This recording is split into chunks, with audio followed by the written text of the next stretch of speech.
and they don't know what's happening. Folks, there's thousands of these issues I could go over.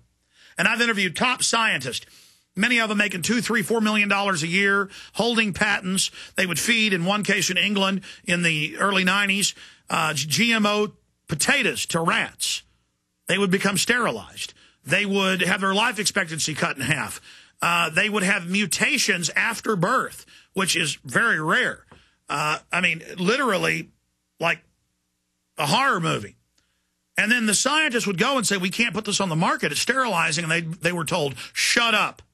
Shut up. We're putting it on the market. They know it's sterilizing you. And all these CEOs and all these bankers, most of them aren't in on the larger program. They're eating it too. This is hurting all of us. If you're a bureaucrat, if you're an FBI agent, if you're a cop, if you're a CPS worker, you're an enforcer for this system. Did you get the memo not to drink the 150 plus chemicals on average, in some cases over 300, they put from fertilizer manufacturing and aluminum manufacturing, aluminum production, purification? They take that toxic waste, mercury, lead, arsenic, hundreds of other chemicals, sodium fluoride, all these different acid complexes of fluoride, and they dump it in your water. It attacks your brain, your glands, calcifies in your bones, attacks fertility. Oh, look, spider goats start work on Wonder Web. What is that out of? Is that out of looks like the London Telegraph. Yeah, it is. Telegraph. I recognize all the papers. That's the London Telegraph. See, spider goats. Folks, we're in Buck Rogers, but it's a nightmare system. We're being slowly killed, slowly exterminated, and the people in pizza chains are told by their distributor, hey, we've got some low-price irradiated stuff here for you, and they just put it on the shelves. They ship it to your house. They deliver it to you to where you can't even get a packet of pepper now that hasn't been irradiated, losing its food value. And that's bare minimum. What does irradiation do, according to Marcola.com, a very trusted medical doctor source? Because it increases the shelf life of the food, it is used in large centralized facilities. Irradiation encourages globalization and consolidation of the food production, distribution, and retailing industries, and allows you to be fed food that isn't as fresh. Research dating the 1950s has revealed a wide range of problems with animals that ate irradiated food, including premature death and a rare form of cancer, reproductive dysfunction, chromosomal abnormalities, liver damage, low weight gain, and vitamin deficiencies. And then they have all this sourced, a full medical source from the government's own document. Show them the sourcing on that.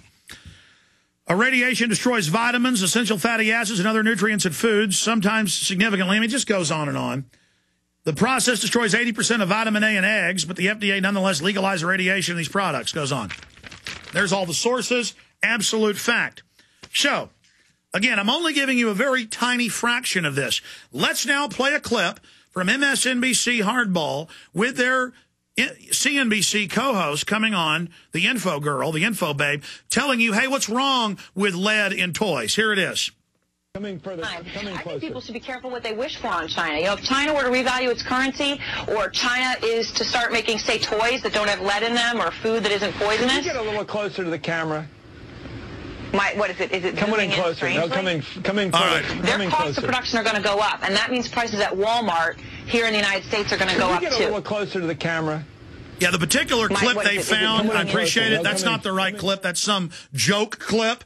I know we wrote an article at prisonplanet.com. That is Matthews, and he did say, come in closer. And then she goes on to say, we've got to go ahead and have the poison toys. But then they, as a joke, put that clip back in. Let's do another search on that, or ask Watson. I want the original unedited clip for people.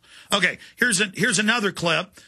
This is CBS News in Austin, but this went out nationwide. It's what they call a news package. The news is satellited to them with a script. The local news readers read it. But this went out nationwide on all CBS TV channels, telling you that a government study tells you that mercury is good for your brain when it's the most deadly heavy metal attacking brain cells. Here it is. Here's tonight's medical headlines with Medical Watch reporter Seema Mather. Mercury-containing vaccines may help, not harm kids, according to 2 new studies in the journal Pediatrics. There have been widespread concerns that mercury-based preservatives in vaccines might impair the neurological development of children. These new studies suggest that the opposite, that the preservatives may actually be associated with improved behavior and mental performance. Okay, now here is Fox News telling you how great it is that Japan is looking at lithium in the water. And again, this is already all going on. You're now being told how great it is because the alternative media is exposing it. So they're saying, yeah, we're doing weather modification. Yeah, we're setting up a world government. Yeah, we're putting stuff in your water. You're now being, yeah, we're listening to your cell phones by law with a system that can track you and listen to you even when the phone's turned off. Yeah, it's all happening. Here it is. It's 8:32 now with only 2 weeks left of 2009. We're taking a look back at some of the most interesting healthcare discoveries of the past year. Joining us is Fox 9 medical expert Dr. Raquel Giorgio to talk about it. Good morning. Good morning. First, the U.S. has been adding fluoride to its public water supply for decades, and of course to prevent tooth decay. Well, now researchers from Japan are suggesting that we add lithium. Back it up a few seconds. Notice as she says, we put fluoride in, we put stuff in table salt, lithium. You're being sold on this. I mean, this is, imagine 50 years ago, a science fiction movie where they're putting stuff in your water and food.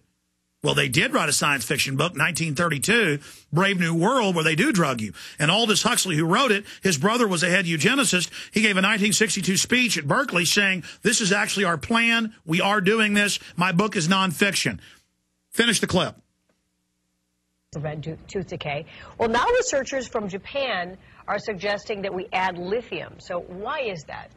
Well, they're actually not suggesting it, but they're certainly looking into it. Lithium is a medication that in prescription doses treats mood disorders in people with bipolar disorder or manic depressive illness.